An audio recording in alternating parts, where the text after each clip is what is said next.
Welcome to Yahoo Finance Sports Report, a unique look at the business of sports, brought to you by Yahoo Finance and Yahoo Sports. I'm your host, Joe Pompliano, and I'm here to coach you through the financial game. We'll look beyond the headlines, analyze all the latest sports news, the teams, trades, and billion-dollar deals, so you and your portfolio will win big. This week, we are talking about Bill Belichick's new job at UNC, NFL and Nike's new contract, and a look ahead to Netflix's massive Christmas Day football lineup. Plus, we've got combat sports journalist Ariel Helwani joining the show to talk MMA. Let's huddle up and get right into it. All right, it's time for this week's Pomps Playbook, where I take a look at some of the biggest headlines in sports that you and your portfolio need to know. Let's kick things off by talking about NBA viewership. Now, I'm sure many of you have heard rumblings about NBA viewership over the last few weeks, and the reason for that is simple. It's down. A lot. NBA viewership is down 28% this year so far. The NBA Cup, which is essentially their midseason tournament, is also down around 10%, averaging 1.33 million average viewers per game. And this is really the continuation of a trend, as viewership is down 48% since 2012, and the NBA has now had 4 of its 5 lowest ever NBA Finals ratings over the last 30 years in the past 4 seasons alone. We're talking about somewhere between 7 to 11 million viewers for each of the last 4 finals. Now, many people will talk about this and say there is no need to worry because ESPN, NBC, and Amazon just agreed to pay the league $76 billion over 11 years for a new media rights deal. But the NBA has changed a lot over the last several decades. I mean, just think about it. Analytics alone have caused teams to shoot more threes, and it's essentially eliminated the mid-range game. And a lot of the superstars in the league today, like a LeBron James and a Stephen Curry, are getting older, and many owners are beginning to worry about this. In fact, Mark Cuban specifically has said in the past this was one of the reasons why he decided to sell his ownership stake in the Dallas Mavericks, because he wasn't necessarily concerned about this media rights deal, but he was more concerned about the next one. So this is something to keep an eye on, because while it may not affect the NBA over the next couple of years, if viewership continues to decline, it will certainly impact player paychecks going forward. The next thing I want to talk about is the NFL and Nike signing a contract extension. The NFL and Nike have agreed to extend their player uniform contract through 2038. This is a 10-year deal on top of the few years that they had remaining already. And this is really no surprise. I mean, Nike has been the NFL's exclusive provider of jerseys and sideline gear since 2012. And while the financial details aren't public, Nike made it known that they're also going to be supporting a variety of the NFL's developmental initiatives, including high school football, college football, and also flag football. But the reason why I wanted to talk about this today is because this is also a win for Nike and their new CEO, Elliott Hill, who became the CEO of the swoosh in October. He's only been on the job for a few months now, but he specifically said that he wanted athletes to be at the center of everything they do. That includes sports and sports leagues, of course, like the NFL. So this is a great sign for Nike. The stock has been flat since Elliott Hill took over, but they have an earnings call this week, and we should see some movement in the coming weeks, depending on how that earnings call goes. Lastly, in Pomps Playbook, I want to talk about Netflix. Netflix next week is going to be hosting their first ever NFL games on Christmas Day. They paid $150 million to the NFL for 2 Christmas Day games. That's $75 million per game. And they are rolling out the red carpet for these games. We're talking about musical performances, with Mariah Carey doing a tape performance of her song, All I Want for Christmas Is You, during the first Chiefs-Steelers game. And then Beyonce, not to be outdone, is going to be doing a live halftime show during the Ravens-Texans game in Houston later in the day. But Netflix has also revealed its on-air talent for the Christmas Day slate, which features 22 different media personalities for just 2 games, and it will be produced by CBS Sports production team. But these personalities include people like J.J. Watt, Mina Kimes, Drew Brees, Greg Olsen, Scott Hansen, Ian Rappaport, Robert Griffin III, and Kay Adams. It's clear that Netflix is going all in on its NFL Christmas Day schedule, but let's just see if they can fix the streaming issues that plagued the Jake Paul versus Mike Tyson boxing match a few months ago. This week for the deeper dive, where I give you a play-by-play analysis of news in the sports world and its significance to your bottom line. We're talking about Bill Belichick becoming the head coach at UNC. So Bill Belichick has been named the next head coach at the University of North Carolina, Chapel Hill. It's a 5-year deal worth $50 million. That's $10 million annually, and it makes him one of the highest paid coaches in all of college football. Now, there's a few different ways to look at this. If we wanted to be pessimistic, it's easy. Many people are surprised because Belichick is only 15 wins away from passing Don Shula to become the NFL's all-time winningest head coach. And UNC also isn't very good, meaning he's not expected to win a ton of games early on. They only have one 10-win season in the last 25 years, and they have a relatively small NIL budget at just $4 million last year, compared to the $15 to $20 million other top schools like an Ohio State or a Texas are spending on their rosters this year. But on the other side of the coin, I think this actually could end up working out for Belichick. I mean, he's going to have $10 million to spend on assistant coaches according to his contract at UNC. The school has also agreed to increase their NIL budget from the $4 million I just mentioned to $20 million next year. Part of this is revenue sharing coming directly from the school, but also some of this is boosters giving more money as well. And college football is essentially pro football right now, which Bill Belichick knows very well. Think about it this way. Recruiting is essentially the NFL draft. The transfer portal is essentially free agency. And NIL is the new salary cap. Belichick will hire a general manager, which he has already done with Michael Lombardi, and he's going to hire a salary capologist as well. So there will be 3 people running the show, with Bill Belichick also coaching the team.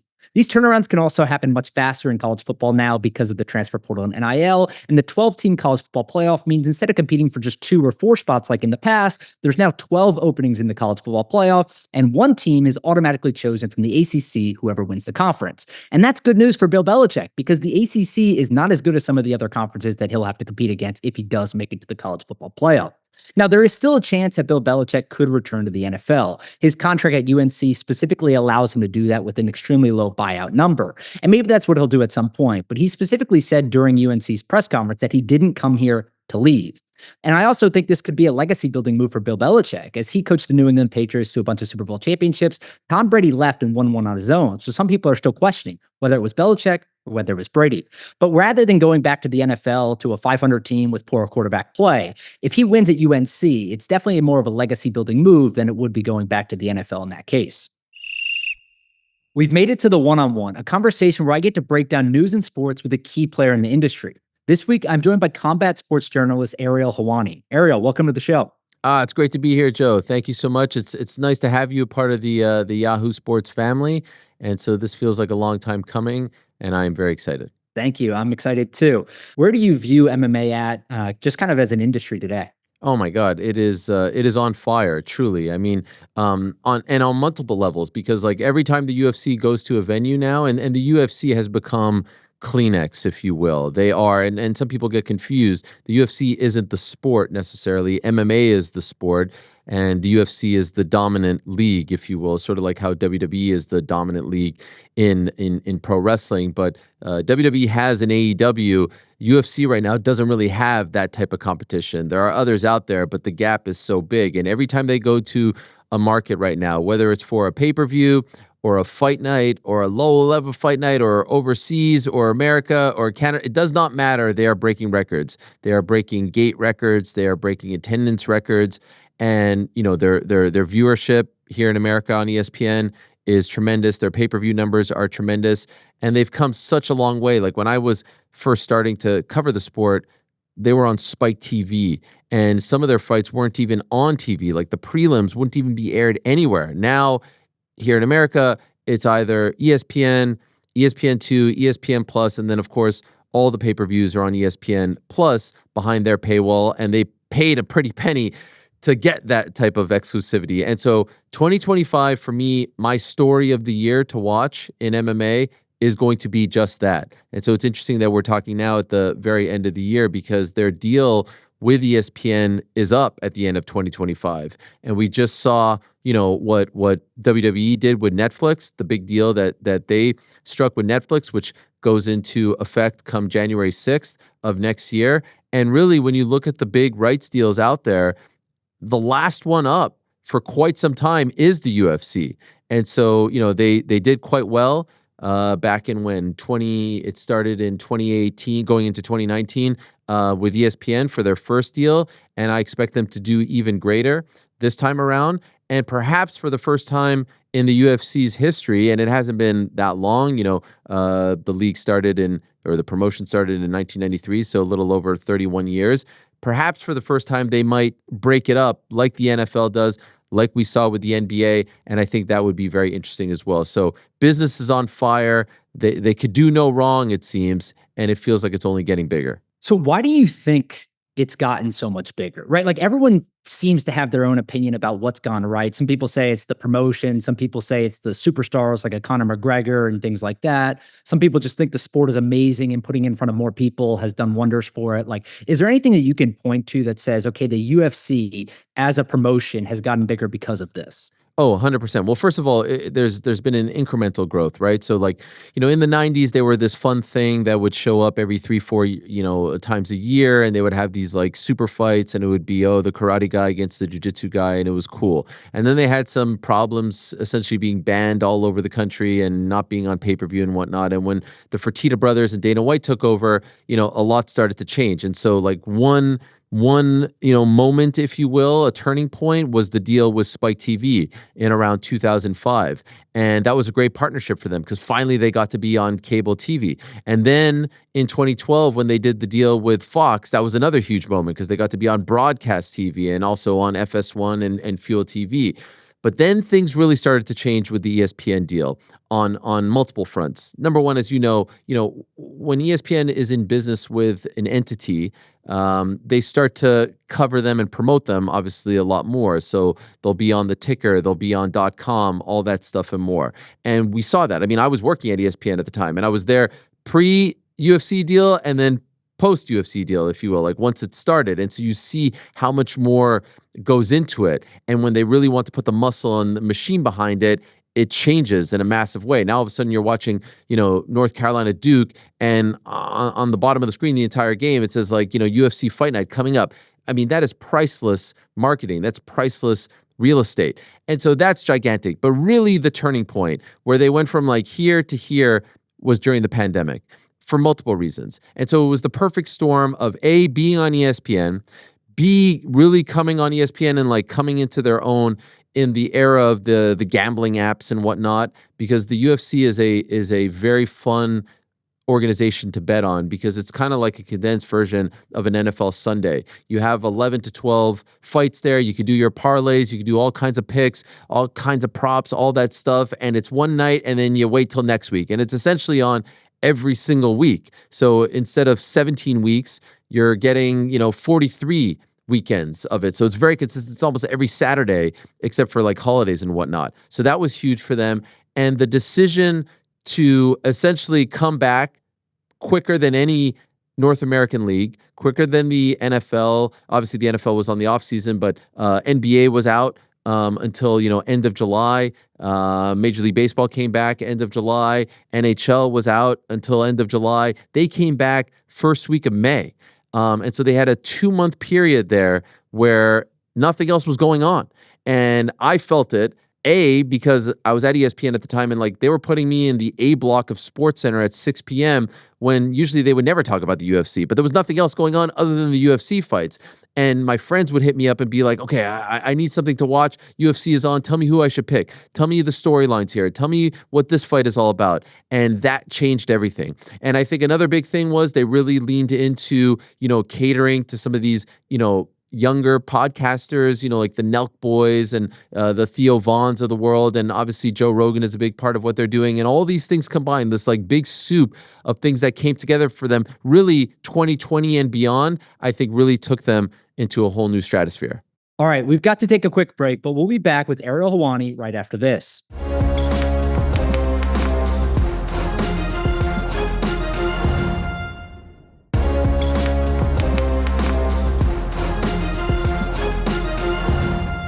Welcome back to Yahoo Finance Sports Report. I'm your host, Joe Pompliano. I'm here with combat sports journalist Ariel Helwani talking about MMA. I want to go back to something you mentioned at the beginning of this interview, which was the idea of competition, right? You said the UFC is not the league, or is not the sport, but many people think of it as that. There are a couple competitors. There's the Professional Fighters League, and there's this new league that's been announced recently with the Global Fight League. What, if any, chance do these leagues actually have to upend the UFC? Negative 1,000. Is that I don't know if that's a proper number. Why do you think that? Why do you think? Yeah. First of all, the gap is so wide. B, I mean, they literally have like a 30-year head start, and that shouldn't mean that you can't do it. Maybe eventually you can catch up. But the truth is, let's start with the PFL. The GFL, which was announced on our show last week, they haven't held a single event, and quite frankly, I don't believe in their model. I don't believe in the season format. I don't believe in this whole thing where it's like, oh, we're gonna have the LA Anacondas go up against the New York Empire State Buildings. Like, that's not fighting. Fighting and the fight game, prize fighting, is about this guy and this guy hating each other, and we're gonna see who the tougher guy is. And if you look at the history of fighting, the biggest fights, no one cares what belt is on the line. They just want to know who's the baddest man on the planet. And so the most lucrative feud in UFC history was Conor McGregor versus Nathan Diaz. There were no belts on the line when they fought twice. There was just, a turf war, essentially, that needed to be settled. The GFL doesn't seem to understand that. And quite frankly, we've been hearing about them for a couple of years now. Let's see. They claim that they're going to start in April. I wish them the best. I hope that they prove me wrong, but they've got a long ways to go. The PFL has obviously been around for quite some time, but I think that they have a lot of flaws with their system too, because they too believe in the standings and the points, and this guy advances to the playoffs. There's enough of that. There's enough of that out there with the NFL, with the NBA, with Major League Baseball, with the NHL, with Premier League football. There's enough standings out there. What makes fighting fun is it's this guy versus this guy, and we see who's the better man, and they move on and they try to become champion. And so to try to squeeze sporting concepts, stick and ball concepps into the fight game is a flawed system that will never work. And so that's holding them back. If in fact they just employed the model of, say, there were some older promotions out there like Pride, which was back in the day in Japan, which just made fun fights, or Strikeforce, which was gaining a lot of momentum in the early 2010s before Zuffa bought them, Zuffa being the parent company of the UFC. They would just put on the most fun fights possible. Who do the fans want to see? Who's on our roster? Let's put those guys together and let's try to make some headlines. Well, I was going to ask you about boxing, but you gave such a passionate answer to that. I'm scared to ask about boxing. No, go ahead. I love boxing. I'm a huge boxing fan. Well, so what's going on with boxing, right? Because I've heard now whispers, it seems, of people like Dana White saying they're going to get involved in boxing. And I don't really know what that means, but maybe you do. Let me tell you right now, one thing that fires me up even more so than the previous answer that I gave you is when people say boxing is dead. Boxing is not dead. In fact, it may be healthier today than it's been in the last 20 or so years. And it's really because of one man and one man only. And his name is Turki Al-Sheikh, who is, the man residing in Saudi Arabia. He is the head of the General Entertainment Authority. And he is a gigantic fight fan, and in particular, a gigantic boxing fan. And so he started this thing called Riyadh Season, which, they are not shy about the fact that they are trying to get attention and create good marketing and good publicity for Riyadh and for Saudi Arabia. They started this in October of 2023 with Francis Ngannou versus Tyson Fury, and it was a big success. And ever since then, for essentially 14 months, they have been every couple of months putting on these massive events, and you can nitpick them. For example, they're not highly attended, but they're getting a ton of attention, and fans are sometimes complaining that they're too stacked, that there's too many great fights. Imagine that there are too many great fights on a boxing card. But overall, every single fighter that competes on these cards are getting paid more than ever before. And B, he has brought excitement and wonder to the world of boxing because he has essentially told all the promoters out there who won't usually historically do business with each other, you're all going to put your egos aside. I'm going to pay you a boatload of money, and you're all going to co-promote. And you're all going to co-promote under my banner. And so they have a card coming up on February 22nd where 7 of the biggest promoters in the world, like 1 through 7, are all a part of it, all putting their fighters against the other one's fighters, and all saying like, yes, sir, we'll do it, no problem. Now, how long does this last? Can the money train keep going? All that stuff and more, who knows? But he has almost single-handedly revived the interest and the spark in boxing that was perhaps missing a few years ago because the best weren't fighting the best. Now the best are fighting the best. Tyson Fury is about to fight Alexander Usyk on Saturday, December 21st. For the second time this year, they couldn't get these guys to even like sneeze in the same direction of each other for years. And this was the undisputed heavyweight title fight that we all wanted to see. And there are other big fights that I could talk about as well. And so boxing is doing just fine. DAZN is doing just fine. Top Rank has a deal with ESPN that is up in the summer of 2025. And so we'll see what happens with that. PBC has a deal with Amazon Prime, Golden Boys with DAZN. It's doing just fine. It's just not the old days of it being on ABC, on a Monday night with Howard Cosell ringside. It's not maybe as mainstream as it once was, but economically, it is doing just fine. And the top boxers are making more than the top UFC fighters. You were right. That was a better answer than the MMA one. Last question, though. The next media rights deal, we talked about it a little bit, coming up in 2025. That's his exclusive negotiating window with ESPN, but then they could potentially open the door to others like Netflix and others. If you had to guess right now, who gets the deal? I think they remain with ESPN to a certain degree. There's really only one entity left that is still thriving on pay-per-view, and that is the UFC, where people are programmed and okay with the idea of, hey, I'm going to pay $70 or so a month to watch your product, regardless of who's on. Now, of course, like if it's a mega card featuring a top superstar, the numbers are going to be higher, but there's sort of a baseline, and the previous deal figured that the baseline was around 400 to 500,000 pay-per-view buys. That's what ESPN paid the UFC to get the exclusive rights to their pay-per-view, because prior to that, they were on in-demand, DirecTV, etc. Now, no more, just ESPN. So I think that ESPN recognizes that in many respects, the UFC built ESPN Plus for them, and they don't want to let that go. And so I think that they will try to keep them at least on pay-per-view exclusively. Now, the other fight nights, so there's 13 or so pay-per-views. Now you have 30 or so other fights to work with. I think we will see it get divvied up. Now, is that a little bit on ESPN and a little bit on an Amazon or an Apple or a Netflix or a Lord knows who else, a WBD who just lost the NBA? I think that's very much in play. Historically, the UFC has liked to be with one broadcast partner, but look at what their counterparts under the TKO umbrella just did. WWE. They gave Monday Night Raw here in America. They gave it to Netflix. They gave NXT to CW on Tuesday, and then they gave SmackDown to USA Network on Fridays. And another huge story to come is what are they going to do with their pay-per-views, which are on Peacock, and that deal is up in 2026. And so are they going to put those on Netflix, or are they going to keep the deal with Peacock? It's all kinds of great stuff, all to say that the business of combat sports, Joe, is booming right now. It's a fascinating time to be covering MMA, boxing, and or pro wrestling, and that is what we're doing right here at uncrowned.com. How about that plug, huh? Isn't that great? I love that. Thank I love you. that. Book it. Multiple partners. You got Netflix, potentially Amazon, Apple. We'll see what happens, but I think that's a smart strategy. Thanks so much for joining us, Ariel. The clock is winding down here, but we have just enough time for some final buzz. I want to leave you all today by talking about Saudi sovereign wealth fund investing in the PGA Tour. Now, we've been following the story for the last 18 to 24 months since the framework agreement was initially announced, but now Bloomberg is reporting this week that Saudi Arabia's public investment fund is close to acquiring a minority stake in PGA Tour enterprises. The deal would be for a 6% stake at a valuation of $12 billion. This $12 billion valuation would match the same investment terms that Strategic Sports Group agreed to earlier this year. As a reminder, SSG is a group of sports investors that includes names like John Henry at Fenway Sports Group and New York Mets billionaire owner Steve Cohen. SSG agreed to invest up to $3 billion in PGA Tour enterprises as part of their deal. Now, terms of this deal could still change, and it will require regulatory approval. But if signed, the deal would finally end a nearly 18-month negotiation between PIF and the PGA Tour, which agreed to a merger between the PGA Tour and Live Golf in June 2023 after years of court battles and antitrust violations. We still don't know what a final conclusion would look like. Would PGA Tour players play on Live Golf? Would Live Golf players go back on the PGA Tour? There's a lot of uncertainty, but what we do know is that this is a positive step for the game of golf, which has been fractured over the last few years by the introduction of Live Golf.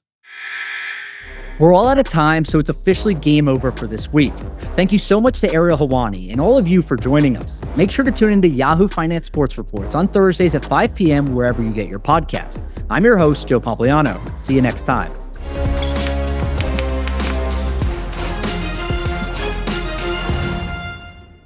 This content was not intended to be financial advice and should not be used as a substitute for professional financial services.